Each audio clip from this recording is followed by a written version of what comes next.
Are you ready for an open discussion with the best of the best and the best of what's next? Welcome to the Tony DUrso Show. Join in on a great conversation today with some of the world's great influencers as they showcase great advice and techniques that made them the game changers they are today. Now, here's Tony DUrso.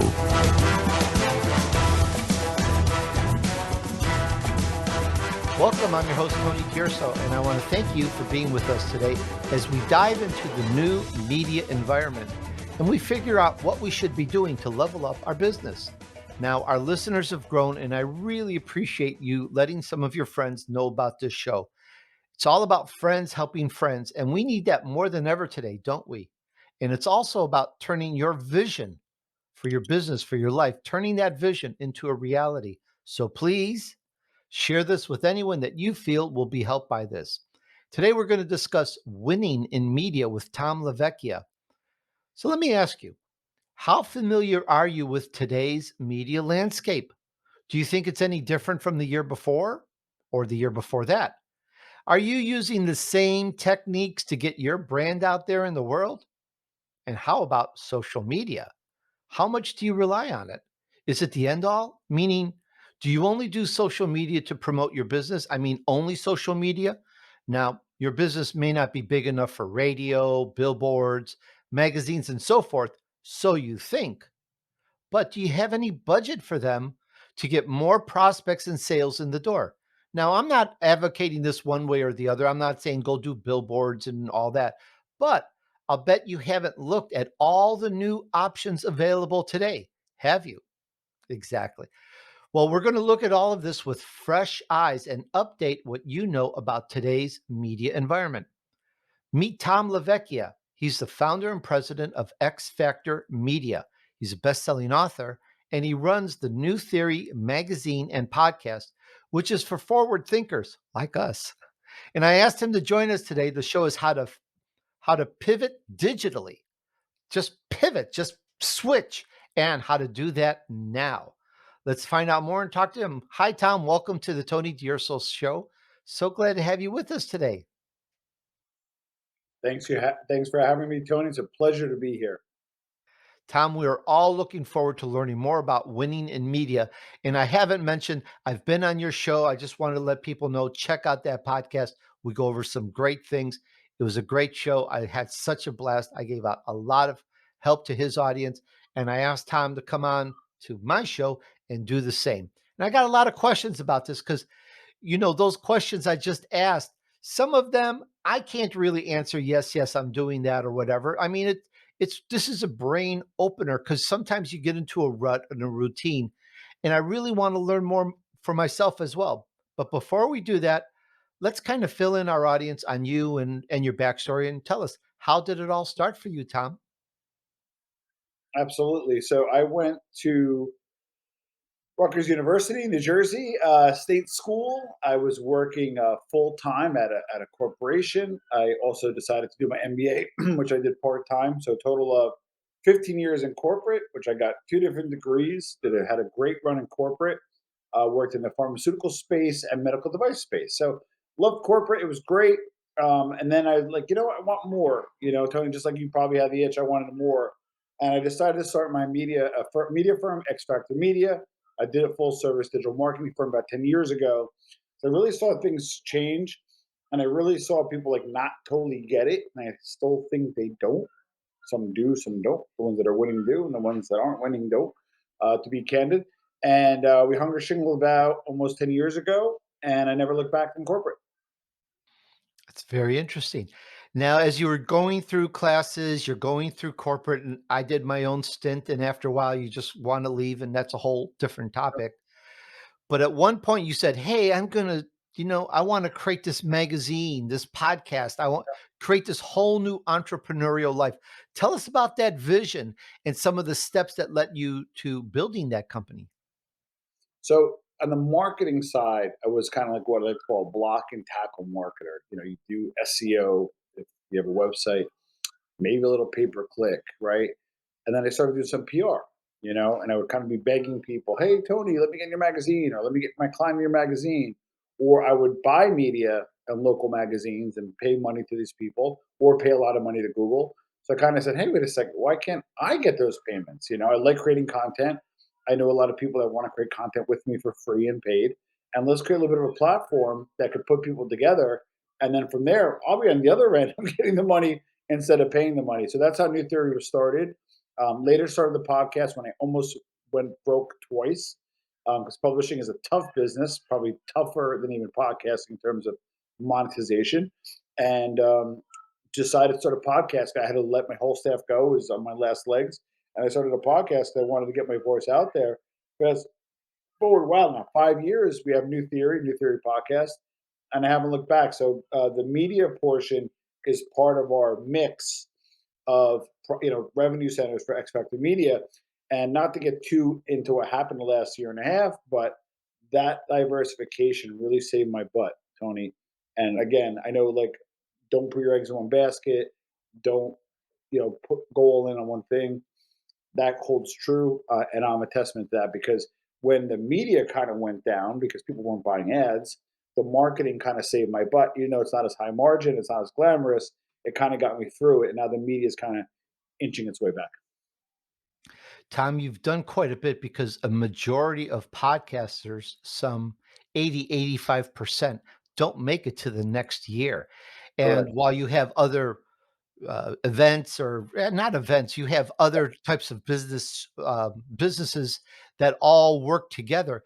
Yep. Podcast is important and is a big part of it, and you've been very successful at it. But I feel that there's something more. You're just not doing it for the money. Is there some overall purpose? Like, why? What's the reason that gets you up every day to go work on this? Great question. Believe it or not, and one thing I probably, Tony, failed miserably at is people have podcasts for like a strategic reason or purpose, right? More strategic reason versus a purpose. And many of them say, hey, it's a way to maybe use it as a Trojan horse to get new clients, maybe get their personal brand out to bring on coaching clients, maybe to get their product out, their service out there. I genuinely started a podcast over 4 years ago with the sole goal of really learning from really uber successful people and extract and unpack what makes them successful.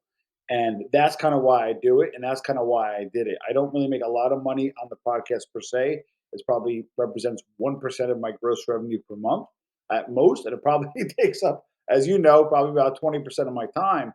But what I learned about the principles from really successful people and some not so successful people who messed up in life, I'm able to sit there and forget about the MBA.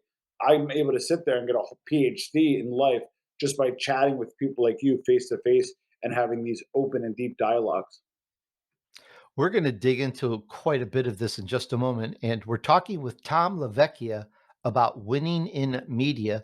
And you can find him at newtheory.com. And I don't have to spell that. I usually spell out the URLs, but it's newtheory.com.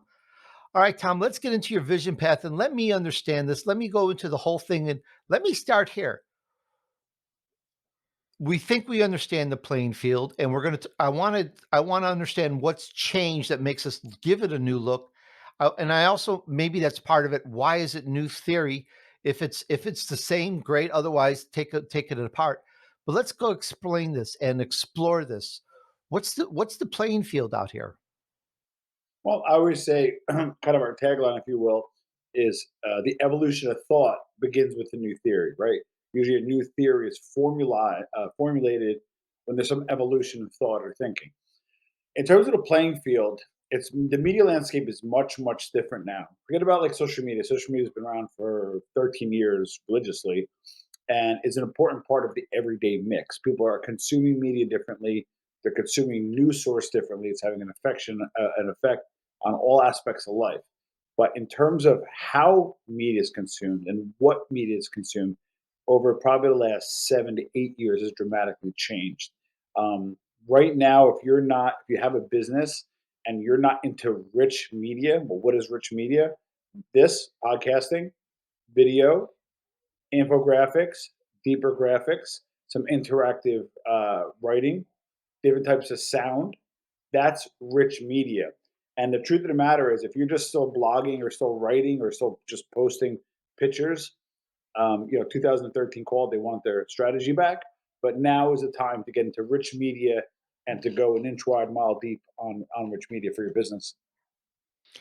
I get you. And you mentioned something, and I should have brought this up on multiple interviews in the past. You said something about consuming media, and we're entrepreneurs, we're small business owners here, and we get this concept of the a different definition of consuming. What do you mean? What is this consuming media all about? What is it?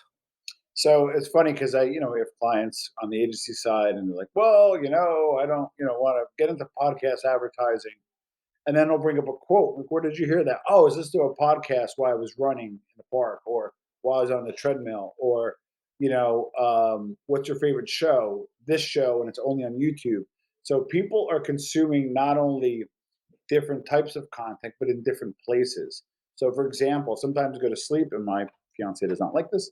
When I go to sleep, I will play and listen to a YouTube, right? Like it's video, but I don't have any Apple Music and stuff. So I'll listen to it, have it next to the pillow, and it'll help me go to sleep. And I'll listen, I'll consume content. I'm huge on YouTube right now. I think YouTube is not just the now, but the future. I think people want to get away from traditional programming. They kind of want to go to original programming. They want to go to real and raw. So just we consume it differently in terms of the type of content and then where it is. Again, like a podcast on Apple iTunes that you walk in the dog in the park, or simple as watching YouTube before you go to sleep, or even listening to YouTube, like in my case. All right, Tom, let me get this. Are you saying that YouTube is going to be bigger and that we should put more focus on YouTube as like the new environment, almost even like, well, we thought we knew YouTube, but it's even more bigger. Is there something new about this? Absolutely, because if you look at smart TVs, right? And right now, I have a hard box in only one of my TVs, but the other four TVs all go by apps, and even the cable company is one of those apps, right? Whether you're Samsung or one of their LG, it's basically an app-based system. I have young kids. Often have to go to the apps and play YouTube on the screen to be a de facto babysitter or to watch a YouTubers or content creators that they're watching. I would probably say YouTube probably represents 40% of the screen time on my TV with children, total screen time, household screen time. And that's because it's one of the most popular apps on there. They have YouTube TV, which is a streaming service that people pay $40 a month that they have access to. And I think eventually it's going to be combined where it's going to be both, right? Especially the Google behind it. So I don't know about you, but I watch a lot of YouTube on my big screen now versus watching even my Xfinity cable or even Netflix. I understand that it's a visual world, and I myself find myself watching more media also on on YouTube, Yep, Rumble, BitChute, and various other places I'll go yep, because not just one source.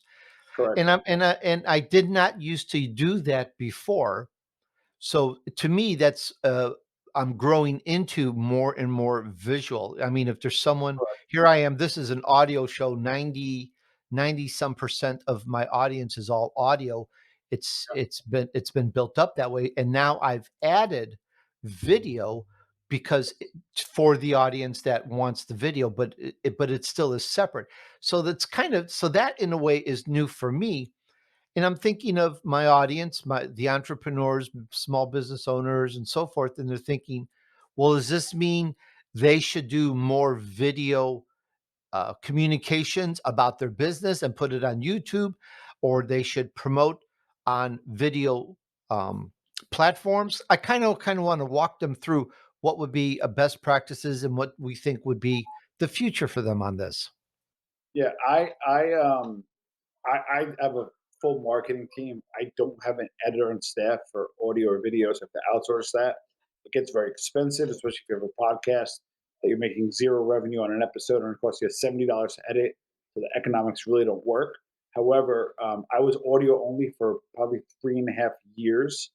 And I probably never scraped more than 50,000 downloads a month. I worked with you for a little bit. You got me to that point because you're great. So I never scraped 50,000. And then when I decided to do a little video, I do live to tape similar like I did audio, so a little editing time. and I peaked at 250,000 on video alone. I kind of tapered off a little bit, and my mix is basically probably it was 100% audio, zero video. I went to 90% audio, 10% video. Sorry, 90% video and 10% audio, and then now it's probably 80-20. But video is still by far 4x of my audio listener, and had a 4-year head start. And there's a reason for it, right? So YouTube has a much bigger audience, about 2 billion people go on YouTube. You also, if you're monetized, they want to serve up your show because they're going to get money for it, right? So YouTube's incentivized by doing it, right? Whereas audio, it's kind of the inverse. I pay Libsyn or whatever people use. I use Libsyn. I pay to get to host on there, right? And I'm not big enough there. Interesting enough is I do enough for my total catalog to get monetized, but not on an individual show basis. So I can't necessarily monetize my audio. So my audio is just a brand build for the show. So what I do is I try to get sponsors for the show and do on-air reads. What on audio and video so covers the expenses. My point being is the inverse, at least for me, has happened where the video far usurped the audio listeners. That's very interesting on the sponsors putting them on the video. And I'm just thinking of this for our audience. What is it about the marketing on YouTube that just took it right out the roof? You've got such a huge amount of followers on YouTube now that you didn't have before. And what is it about marketing and what can we learn from you on this? So one, be consistent, put out a lot of content. I had a previous show that did like 100 episodes in about 9 months, which is a lot. I started a new show recently called Armchair MBA, in addition to New Theory. And in about a month, I think I did about 25 episodes. I just create a lot of content and I'm consistent about it. And it's really what we call tonnage, right? If you don't get if you don't get a lot of listeners in the first one, maybe the second one might make it, the third one might make it, then the fourth one gets shared, and the fifth one gets shared, and then has a cumulative effect. So I like to hit hard and fast, build up the ecosystem, and then maybe slow down once it's kind of built. It's very interesting. Okay, so we've got the YouTube, and is that the key thing that you believe that businesses are overlooking and should use to get their brand out there, to get their Yeah, message, to get promoted? That's the biggie. Not yeah. all businesses have a YouTube video platform as well. Well, I always look for congruency. So it all depends what type of business you have, and I would also look to be an inch wide, mile deep. So what I mean is, let's just say you're a local flower shop. You want to be visually enhancing. So that would be more play itself to a Pinterest, a Flickr, or maybe obviously Instagram. So if it's more still photos of your arrangements, then you might want to incorporate those mediums, right? If you're maybe a wedding um, florist, you might want to capture, if you could, some of those moments for the weddings. Hey, would you mind sending a little tidbit over, walking down the aisle and a little bit of motion along with the floral arrangements? That can win, and that's video. And the cool thing is, you don't have to necessarily go onto YouTube to do video now. Video, you have Reels, which I think are up to 3 minutes long, and then obviously IGTV. Another area, Tony, which I don't know if you're on yet, but for one of our businesses, we're doing really well with TikTok. TikTok is killing it. And just like all social medias, is aging up. So when the kids get on there, the parents want to go on there, see what they're about. But you'd be surprised, there's probably more parents on than kids for TikTok, and TikTok's exploding. I've just interviewed someone with a enormous audience on TikTok. I actually have a few shorts on TikTok. And it needs some promotion because by themselves, they just don't take off. You gotta let people know. That's kind of part of it with any social media. Now, I have some social media that's doing really well. I've got a great number of followers, and I'm very grateful for it, but it takes working it, it takes engaging, it takes promoting it. For example, Right. I've put, as I mentioned, I put some shorts on TikTok, and by itself, it just doesn't do anything. You have to promote it, promote it, promote it. Correct. Any any tricks of the trade or tips that you could give us on how to maybe cut through the chase on that? So in our portfolio, we have a great magazine called New Jersey Digest. I won't talk about too much of the stuff because I want to thin out the message, but with a diversification strategy of New Jersey Digest. And we have a great TikToker, I call her Christine TikTok. and she just gets the algorithm. She understands the algorithm. She released a video the other day, which I thought was okay. I could tell when her video is going to be better or worse, but I thought it was okay, nothing crazy. But then it was released, it got 55,000 views in one day. I said, wait a second, it's not about what I like. She understands the algorithm and knows what the algorithm likes. And when you know what the algorithm likes, it will get more eyeballs. And you know this, Tony, every media impression has a dollar value to it. So if you have a video, one of our videos did 300,000 views. If I wanted to get YouTube exposure to get 300,000 views, it'll probably cost me as much as 3 grand. So we're getting 3 grand in media for free because we created some pretty, like I said, like to say, dope content. So by creating that good content, that's the other thing too. Good content always wins. So if you create good content, it's not just about tripping the algorithm and tickling the algorithm. It will know it's good content because people will like it, they will share it, they will comment it, and usually the good content, like the cream, always rises to the top.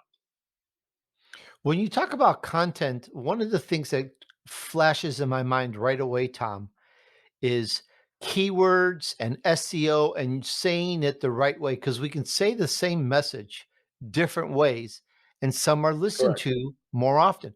Any Yes. tips or advice you could give us on that? So I can speak to YouTube and like Google. Always try to keep 65 characters or less. The engine tends to cut off after that point.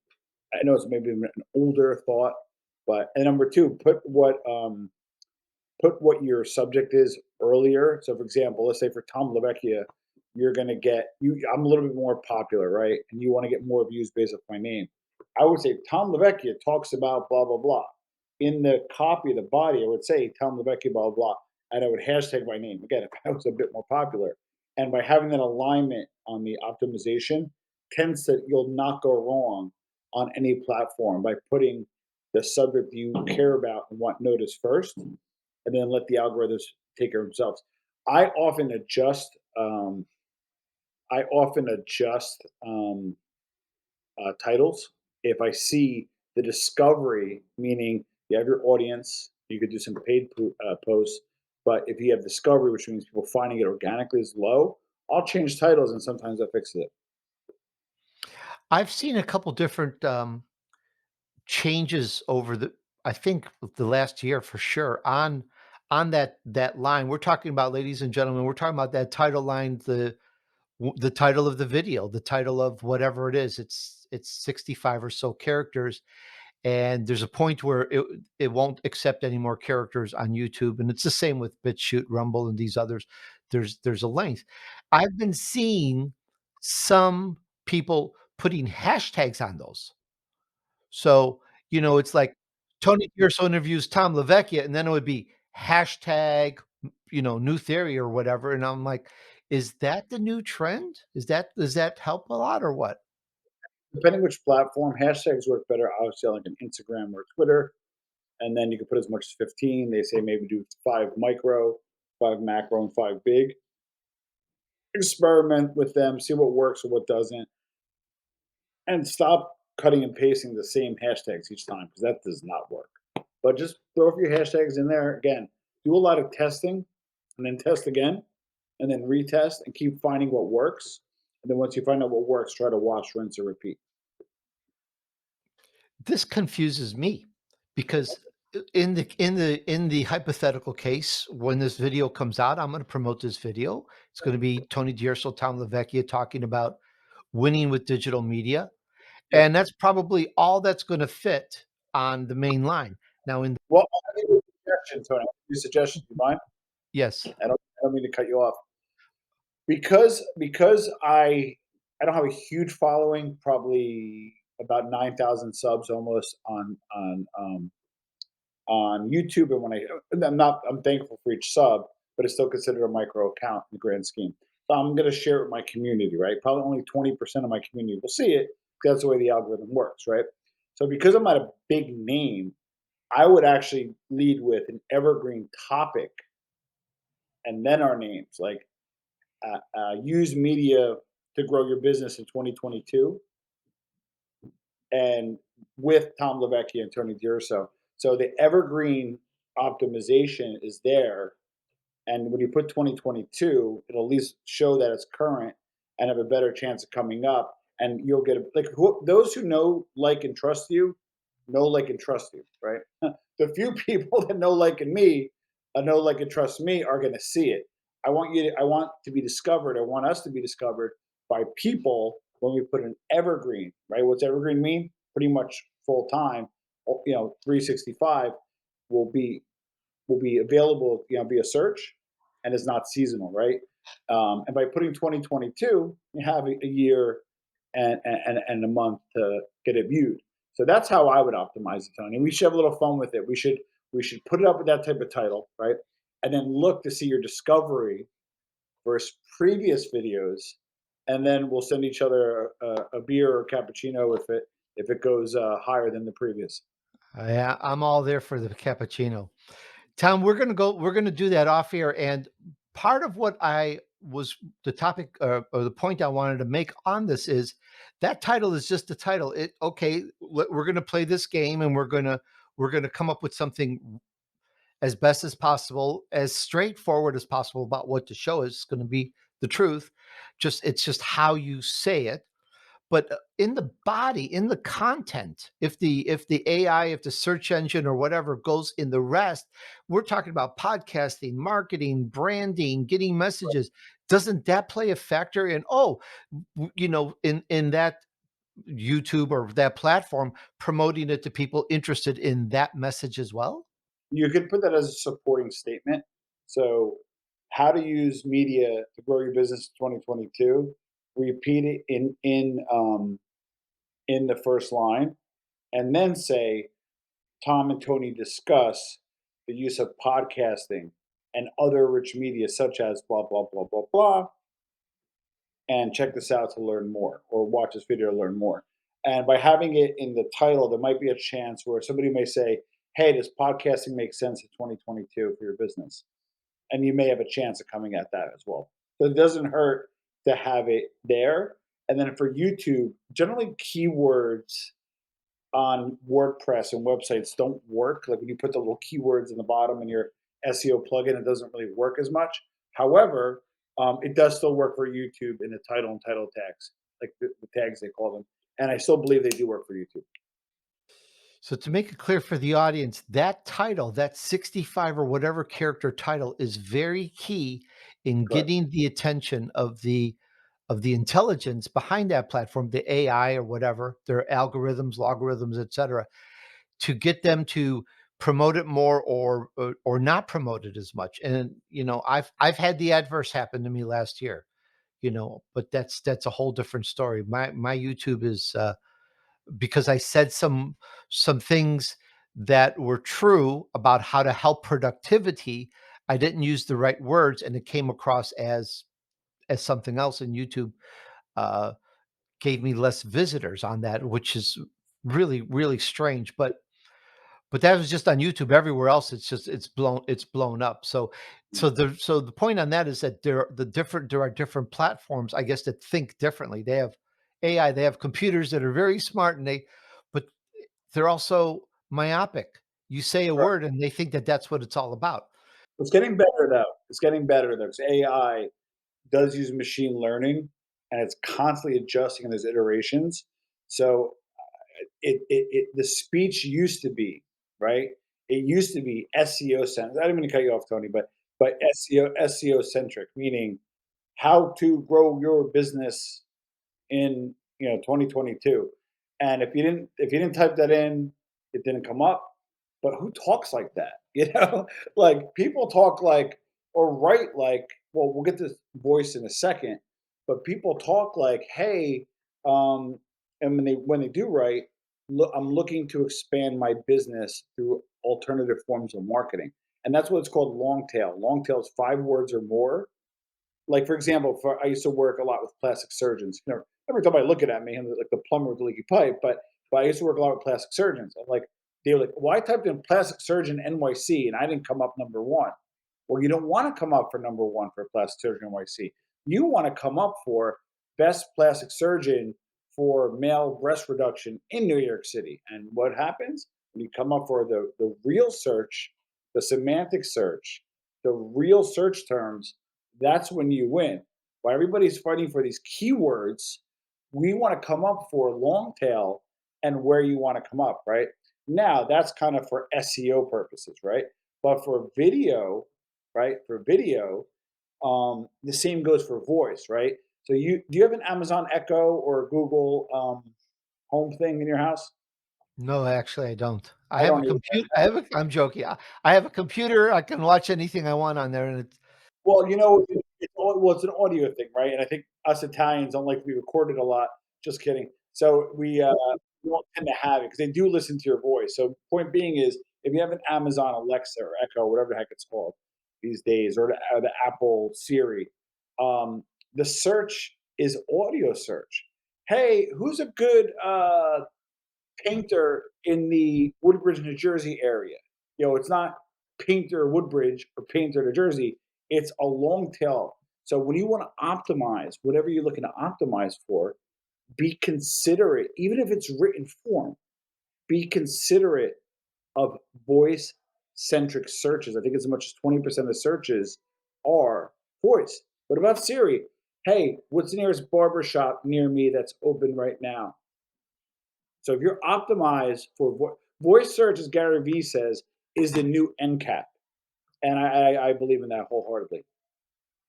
I'll get my brain around that right now with the voice search and all that. One thing I did want to focus on is I brought up hashtags and how important, and if that was important at all. And you brought up it's more important to have the long tail, the phrase, I'm the I'm the best podcaster in the Western United States. That's long tail, that's multiple words, and put that on the title. So it's not as important as just having that hashtag. I think that's old business from years back. It doesn't seem to be as big anymore to have that hashtag on the title. That is correct. Ah, big change there because I see that growing, but I think it's people the Johnny come latelys. It's not that big right now. Tony, I'm going to give you some good news too. Oh, good. You ready for it? Okay. In the past, we would have needed a videographer, an editor, maybe a sound grip if you're doing better audio and stuff, and higher production stuff, if you will, video specifically, tend not to be as trusted by millennials and Gen Z because I think it's too marketing ish. So the current trend, and this has been sticking around a while, is to document. Just document. So if you're a flower shop, you should document putting your stuff together. Maybe your latest array of bouquets. Maybe you have new plants that are in season that are perfect for your house. I don't know, right? But instead of having a whole production crew come in and spend upwards of thousands of dollars, you just grab in my case, my broken phone, and just take video with maybe minor editing if you need it, and post. And people like real and raw versus edited and contrived. So documentation now, if it's authentic, will always beat manufactured. Always. Depending which business you're in. But unless you're look at the filmmaking business and you need to edit and have a higher production value. But for the most part, most verticals could benefit from documenting their journey. If you look at my social media, but even when this comes out, you're going to see a lot of images here and there. I'm in the forest. I'm working on trees. I'm planting. I'm cleaning up brush. I'm doing all these things, and I have been to a lot of sites. Looking at equipment, looking at how to speed this up, looking at do I have to do this old school by hand, all sorts of stuff. And I see videos. I see a lot of videos. They are, as you mentioned, they're highly produced, they're edited, they're tight, they're clean. This is how you use this machine to mulch your branches, but this is how you measure it, blah blah, and all this technical stuff, which is what we expect, we're used to, and then that helps us decide which machine we want to buy or which service. Just about every business, every Find you know which machine you buy, Tony? The one you find first. Right? So make sure whether it's manufactured and edited or whether it's raw, just make sure you're in the top of that search. and then more than likely you'll be the one that's bought. Well, that works when I'm shopping for a greeting card. It's always the first one that grabs my attention. I pull it up, I love it, and then I pick 2, 3, 4 more, but I always wind up going back to the first one because it's the one that got my attention first, and it's always the best greeting card. So hold on, you are process driven, meaning just because it says the best wood chipper, right, in their own website, self proclamation, you'll go ahead and check like review sites. So I call that surrogate SEO, right? So whether your Yelp account, your Google Local, Google My Business, whatever it's called these days, you want to make sure you not only rank, but on authority sites that give reviews, that you get good ratings for your business, because that might be a qualifier or also a disqualifier for people that tend to do a little deeper dive into your business. Yep, makes perfect sense. So for our businesses, if you don't have a video that documents your process or processes, do it. Processes. Even if you just do it rough and raw, it doesn't have to be highly edited. Put that up on YouTube with some good long tail phrases about what you're good at and how you're good at, and it engages more with people because it's the real deal. Yeah, So far, so good. absolutely. We've talked quite a bit about social media. We've been heavy on the video side, which is fine. I Yeah. just want to check and double check, Tom. Anything else that we should do or know about in relation to social media to stay on that wave of changes that it's going through? Well, I still like podcasting. So maybe podcasting is not a social media thing per se, right? But if you do like audio, Clubhouse is a great tool. Clubhouse is a newer social media. You could set up a room, you could set up a topic. People might come in. You could actually invite them to come in and speak to them live, or they could just kind of listen one way. So if you're an audio person, you could start that podcast. Or if you're worried about starting your podcast, maybe you set up a Clubhouse room and talk about whatever your business is or make it geo targeted. And you might get people that come that may want to listen to your message or at the very least hear about your business so they can learn more. I bought an olive cake from somebody in like an Italian American chat room. She was an Italian American entrepreneur. She made olive cake, olive oil cake. And I had to buy because I wanted to support a fellow Italian American, a fellow entrepreneur. I didn't like it, but at least I ordered it and I met through Clubhouse. It must not be Sicilian or Southern Italian. I've never heard of an olive cake. I hope that doesn't date me too much. Not gonna lie, I thought it was gonna be better, to be honest with you. No problem. No problem. You knew it was Tom, we're always on the lookout for what helps us bring success or helps us take our business to the next level. And yeah. one of the things that I love learning from, as well as my audience, are the personal habits. What habits do you have that you feel contribute to your success of accomplishing your vision? It's a double-edged sword. I'm always dialed in, so I always have my phone with me. I keep my alerts on. Um, I don't like. I'm not the entrepreneur that I don't work as hard as I used to. Like I don't like wake up at like 8 a.m. I got a baby, so she doesn't keep us up at night. So I wake up a little later than other people. So let's even wake up at 8:30, which I think is late for some people. When I get up, I don't like come downstairs, grab my espresso, and then work till like 6 p.m. I'm not like that hardcore like I used to, right?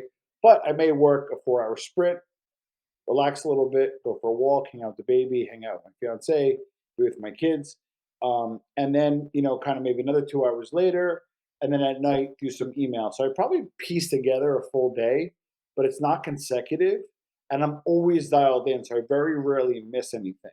So that's where I'm pretty strong, but then also it kind of is hard because the boundaries get blurred a little bit. So you got to be careful that it doesn't bleed over to too much personal time, and I do try my best to be engaged when I'm with my children. I'd be the first to tell you I am guilty that if I get that text message or you get that email from a client or something happens, it might take me away for a little bit. But I have categorically did a 180 in terms of making sure I'm present and engaged when I have to be. If it means putting down the phone, it means putting it in silent. I do that. But that's one of the things that make me strong. I'm always dialed in, but I try not to let it consume me.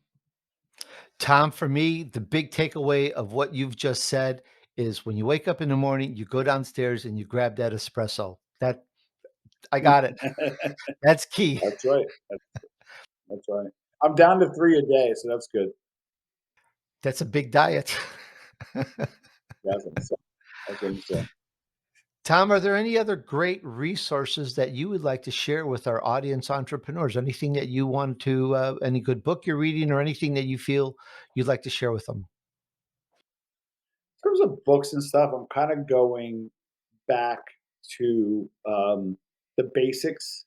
I know our mutual friend Jeremy had Robert Greene on, 48 Laws of Power. I'm revisiting that. I'm just trying to. So the other Art of Business Wars by David Bush. He does the Business Wars podcast. I had the pleasure of having him on my podcast. I like how Netflix versus Blockbuster, Coke versus Pepsi. So the strategies and people kind of do the war game in business. I'm pretty fascinated. So those are kind of two things that I'm. Art of Business War is a newer book, even though the Business War has been around. And then obviously 40 Laws of Power have been forever, but I'm revisiting that as a reference point. So that's kind of where I'm at right now. Thank you for sharing those references. We're going to check them out. Once again, we talked about winning. We talked about winning we talked about winning in new media, the new changes. We talked about new theory with Tom Lavecchia. Tom, thank you so much for sharing this. Is quite a bit. It changes, it's tweaking, what used to work is now modified a little bit. And I think that what you've said, I'm going to work on that to rocket my YouTube views as well. I think there's some great information here. There is some great information here. I appreciate the takeaways. And I just want to thank you so much for hanging out with us. My pleasure. Hey, thanks for hanging out with me while I featured an elite entrepreneur who took his vision to reality. This was intriguing, a great interview about one of my most favorite subjects. We talked about winning in media with Tom Lavecchia. We talked about great topics of my passion, and I hope that you've learned some things from this. We talked about, well, what happened to media, why it requires us to really give it a fresh look. A lot of changes. I don't have to say that. I'm tired of hearing people say that there's a lot of changes, but there have been a lot of changes, and that means also changes in the media. So how do you roll with those punches? What is the new environment? How do you get your brand out there now with message? And we talked about YouTube, which is a future, the visual. You've heard this quite a bit, and you haven't heard it enough. It is the new future, more and more video. People want to turn something on and watch and see, and that's good for your brand. That's good for talking about your business. It's good for documenting what you do and so forth. We talked about so many things in terms of what we can do to social media. Really have a good listen with this and understand some of the points we talked about. Was perhaps a little technical, but really very important points. And I want to thank you for spending some time with us. And I hope that you share this with someone whom you believe would be helped by this and wants to get their business going. Friends help friends succeed. All right. Let's help you move on your journey to success. Thanks, guys. And remember, just take action. Success awaits those who persevere and remain steadfast despite the odds. Sow good seeds, do good deeds, and join me on the next episode of The Tony DUrso Show.